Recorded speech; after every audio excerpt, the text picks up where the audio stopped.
All right, good morning, people of YouTube. So this time we are back with another deck profile. This is a deck that I've really enjoyed playtesting in my local communities. This is Alliance Control.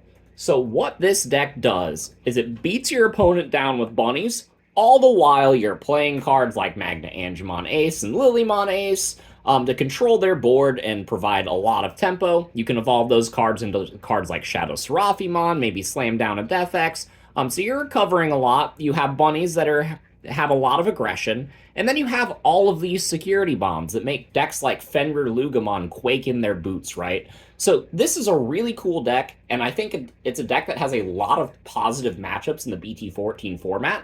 And if you guys are really excited for the new Alliance starter deck, the one with Terriermon, Lotmon, Rapidmon, all that jazz, and the new Bt16 stuff coming out, give this deck a try because it'll get your feet wet with the deck, let you really practice some of the mechanics, and it's a lot of fun to play now. So if you guys like this kind of content, make sure you guys like and subscribe. Without further ado, I'm going to start, as always, with the Digitama. So the best one that you can be playing is Kokomon. Kokomon refills your hand when you basically do anything, and it's a really nice card and one of the main pieces in green going forward. We do need a fifth egg, because we are playing cards like Ukomon to provide extra aggression. I am playing the Argomon from BT2. This card will let me get a memory sometimes. It's kind of nice. This card can be whatever you want it to be. The main thing is that you are playing 4 Kokomons, but 5 eggs. The reason for that is we are playing 2 copies of Ukomon. This card is not a key alliance piece, but it will allow you to have 2 memory whenever you start your turn. If you have a bunny in the back, you hard slam an Ukomon, the Ukomon lives to your next turn. You are going to have Alliance fodder and guaranteed 2 memory to evolve your level 3 into one of your level 4 Digimon. Being able to do an Alliance play and kind of move forward from there. This card is really nice, especially in the mid game whenever you just need a little bit more damage in order to close it out. And I think 2 is kind of a perfect number for this deck. I am playing 4 copies of Terriermon Assistant because this is the main Alliance fodder that you want.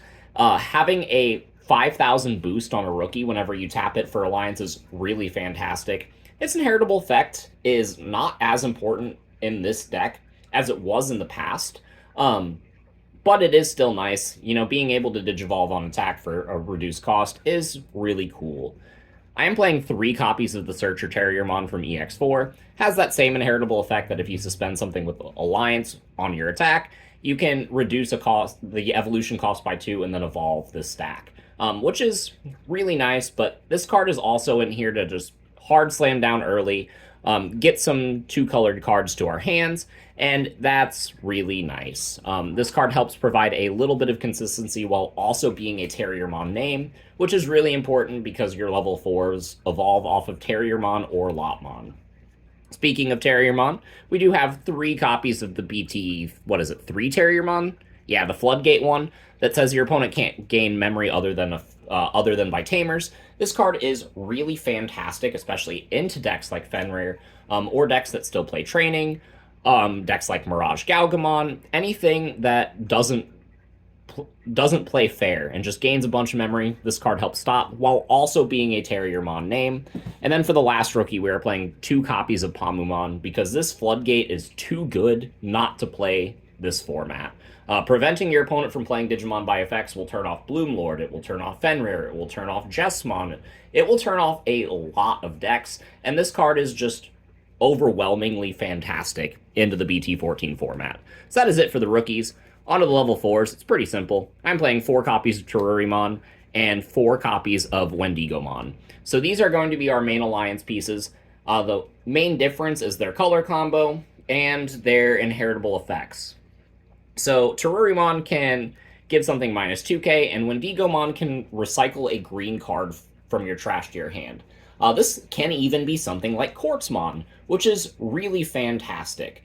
Not only that, but Terurimon being a green and yellow means that if your opponent swings, this card can Blast Evolve into Magna Angemon Ace and Lilymon Ace, and that's really cool. So these cards are your main aggression pieces, and they are the only level 4s that we need in the deck. I'm not playing Rapidmon because I only have 1 Tamer, and Rapidmon needs Tamers to work. So, for the level 5s, I'm playing 3 copies of Antilomon, Antilamon is great. It is a green and yellow level 5, which means it can evolve into Shadow Seraphimon. And it is one of our primary means of recovering. This combined with the Magna Angemon Ace is really fantastic and it allows us cheap avenues into our level 6s while also giving us a lot of control. So I really like what this card does. Not only that, but its end of attack and heritable effect to give something minus 2k can combine with a lot of the other effects that you are playing in the deck to really stack up and start removing bodies, which is something that this deck does very well. If your opponent has a body and they swing, it dies. If they have a body and they don't swing with it, you can kill it. That's kind of the theme of this deck, while also just using cards like this to provide a bunch of pressure, because Alliance is a really good effect. If you have one of these ace cards out, and then you have this Antilamon swinging with Alliance, or you trigger one of your inheritable effects to evolve into the Antilamon mid-attack, and you have this suspended, this attack is a 16k at your opponent's security, sec attack +1, which is really, really great. And also, it means that you were playing cards like this before. So I'm playing one copy of Lilymon Ace because it is objectively one of the worst ace cards, but it does still serve a really good niche in this deck because this is the only ace that we can evolve off of Wendigo. Not only that, but because we can spread a bunch of DP reductions, like here and there, we can actually get a lot of things under 5k and then just slam the Lilymon and bottom deck it. It's really nice. This is a really fantastic card, even though it is, like I said, one of the worst ace cards. The ace cards are all still really strong, so I wanted to play 5. So obviously we are playing 4 copies of Magna Angemon Ace because we like to recover, especially with how many security bombs we are playing. So this card really helps in that regard. It helps us control the board because whenever we slam it down or evolve it on top of Terurimon whenever they swing, we are blowing up a body or giving something reduced DP as well. This card is just overwhelmingly fantastic, and I think if you are playing this style of control deck, 4 of this is definitely the way to go. So that is it for the level 5s. For the level 6s, I am playing 2 copies of Shadow Seraphimon. This card can evolve off of all of our level 5s except Lilymon Ace, which is a little bit unfortunate, but this card is really, really solid. It makes your opponent kind of have to answer this before they swing at your security. And if they do answer this, then you just get to kill their threat. And then recover, which means that you potentially put another bomb into your security, which is really good for you. This is a really fantastic card, and I think 2 of this is kind of the way to go. This deck does have other avenues for level 6s as well. Like, if you take out the, like, some of the level 5s and play Black Rapidmon, then you could play, like, cards like Diaboromon Ace in this slot. But I think for consistency, I really value the recovery that both this card and the green-yellow Antilamon provides. So I think 2 of this is the way to go. It puts a tremendous amount of control on your opponent just by existing. And this is a really, really good card to just slap on top of Magna Angemon Ace to end your turn. So really, really good stuff. For the last level 6, I am playing a single copy of Cherubimon, the green-yellow one. While I think the green-purple one is a lot better of a card, I am playing this one because we can evolve this on Magna Angemon Ace and then give something even further reduced DP, just kind of killing it on the spot. It's a really good removal piece, and having Alliance on a level 6 means that we can still even pressure in our top end, and that's really great for this deck. So those are the 3 level 6s that I'm playing. For level 7s, I'm just opting to play 2 copies of Death Exmon. So you could play Shine Greymon Ruin Mode, you could play Quartzmon. There are a lot of level 7s that this deck has really good access to. I am choosing to play Death Exmon because all of your removal spells kill big bodies. Like big towers, like you can take out any single stack in the game pretty much. But dealing with a lot of small bodies is something that Death Exmon does really effectively. And is something that this deck really values. So I like the ability to not only slam another body for super cheap in certain situations.